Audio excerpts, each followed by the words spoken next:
Income certificate আপুনি কেনেকৈ আবেদন কৰিব আৰু ইনকাম সাৰ্টিফিকেট আবেদন কৰিবলৈ হ'লে আপোনাৰ হাতত কি কি নথিপত্ৰ থাকিব লাগিব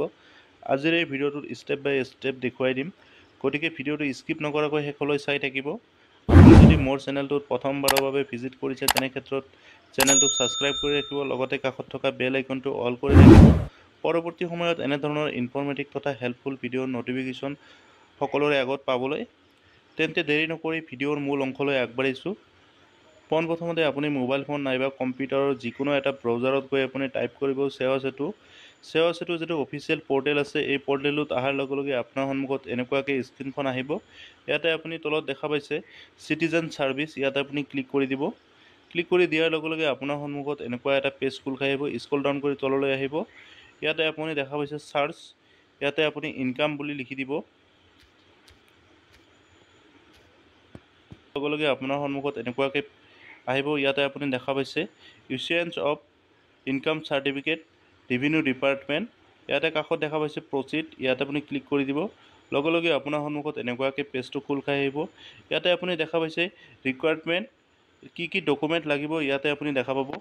ৰিকুৱাৰমেণ্টত ক্লিক কৰি দিয়াৰ লগে লগে আপুনি ইয়াত দেখা পাইছে address proof identity proof land revenue receipt salary slip any other document আপুনি যদি চাকৰিয়াল হয় তেনে ক্ষেত্ৰত আপোনাৰ চেলাৰী স্লিপখন দৰকাৰ হ'ব অন্যথা আপোনাৰ চেলাৰী স্লিপখন নালাগে প্ৰথমতে আপুনি ভোটাৰ আইডিখন দিব তাৰ পিছত আপোনাৰ আধাৰ কাৰ্ড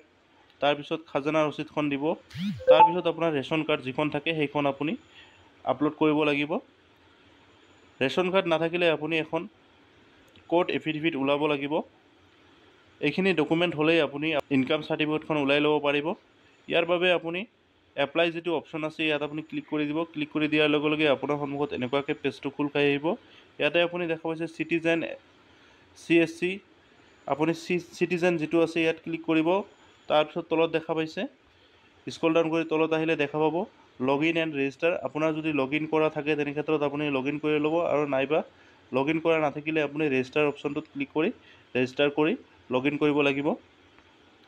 মই আপোনাক লগইন কৰি দেখুৱাই আছো ইউজাৰ নেম আৰু পাছৱৰ্ডটো দিয়াৰ পিছত আপুনি সাইন ইন অপশনটোত ক্লিক কৰি দিব লগে লগে আপোনাৰ সন্মুখত পেজটো খোল খাই আহিব ইয়াতে আপুনি দেখা পাইছে সিটিজেন সাৰ্ভিস ইয়াত আকৌ এবাৰ ক্লিক কৰি দিব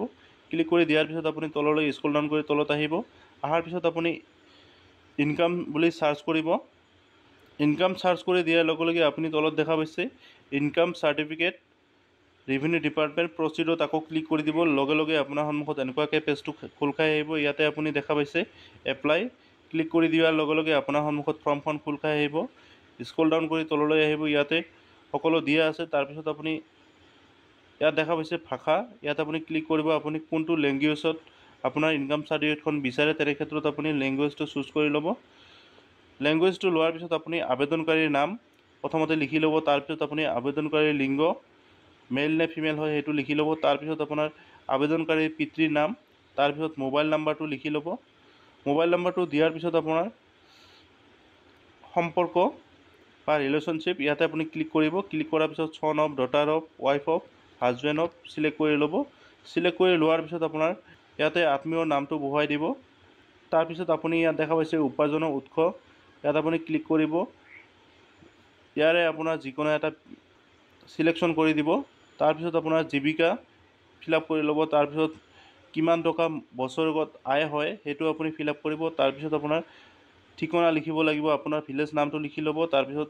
ৰাজ্য সিলেক্ট কৰা থাকিব ডিস্ট্ৰিক্টখন আপুনি সিলেক্ট কৰি ল'ব তাৰ পিছত আপোনাৰ মহকুমা সাব ডিভিজন সিলেক্ট কৰিব লাগিব সাৰ্কল অফিস সিলেক্ট কৰিব তাৰ পিছত নেক্সট মৌজা সিলেক্ট কৰি লোৱাৰ পিছত আপুনি ভিলেজৰ নামটো বহুৱাই দিব তাৰ পিছত আপুনি পুলিশ ষ্টেচন আৰু ডাকঘৰ আৰু পিন কোডটো বহুৱাই দিয়াৰ পিছত সেভ এণ্ড নেক্সট যেটো অপশন আছে ইয়াত আপুনি ক্লিক কৰি দিব ক্লিক কৰি দিয়াৰ পিছত আকৌ এটা নতুন পেজ খোল খাই আহিব মই সকলোখিনি ফিলআপ কৰি লোৱাৰ পিছত আপোনাক দেখুৱাই আছো নেক্সট অপশনটোত ক্লিক কৰি দিয়াৰ লগে লগে আপোনাৰ সন্মুখত এনেকুৱাকৈ আহিব are you sure do you want to proceed yes অপশনটোত ক্লিক কৰি দিব লগে লগে আপোনাৰ সন্মুখত এটা নতুন পেজ খোল খাই আহিব এনেকুৱাকৈ পেজটো আহিব ইয়াত আপুনি দেখা পাইছে এড্ৰেছ প্ৰুফ ইয়াতে আপুনি সিলেক্ট কৰিব এড্ৰেছ প্ৰুফটো এনেকৈ দিব তাৰ পিছত আপোনাৰ এড্ৰেছ প্ৰুফটো আপলোড কৰি দিব লাগিব তাৰ পিছত আইডেন্টিটি প্ৰুফ আপলোড কৰি দিব লাগিব খাজানা ৰচিদখন আপলোড কৰি দিব তাৰ পিছত আপোনাৰ স্ক্ৰল ডাউন কৰি তলত আহিব ইয়াত দেখা পাইছে সেভ এণ্ড নেক্সট ডকুমেণ্টখিনি আপলোড কৰি লোৱাৰ পিছত আপুনি ছেভ এণ্ড নেক্সট যিটো অপশ্যন আছে ইয়াত আপুনি ক্লিক কৰি দিব। তাৰপিছত আপোনাৰ পে'মেণ্টটো কৰি ল'ব। 40 টকা এটা পে'মেণ্ট কৰিব লাগিব। পে'মেণ্টটো কৰাৰ পিছত আপোনাৰ সন্মুখত একনলেজমেণ্ট নাম্বাৰটো আহিব। তাৰপিছতে আপোনাৰ 3 দিনৰ পৰা 5 দিনৰ ভিতৰত ইনকাম চাৰ্টিফিকেটখন এপ্ৰুভ হৈ যাব আৰু ইয়াৰ পৰাই আপুনি ইনকাম চাৰ্টিফিকেটখন ডাউনলোড কৰি ল'ব পাৰিব। আজিৰ ভিডিঅ'টো দিবলগীয়া ইনফৰমেশ্যন এইখিনি আছিলে। পৰৱৰ্তী সময়ত এটা নতুন ভিডিঅ'ৰ সৈতে লগ পাম। ধন্যবাদ।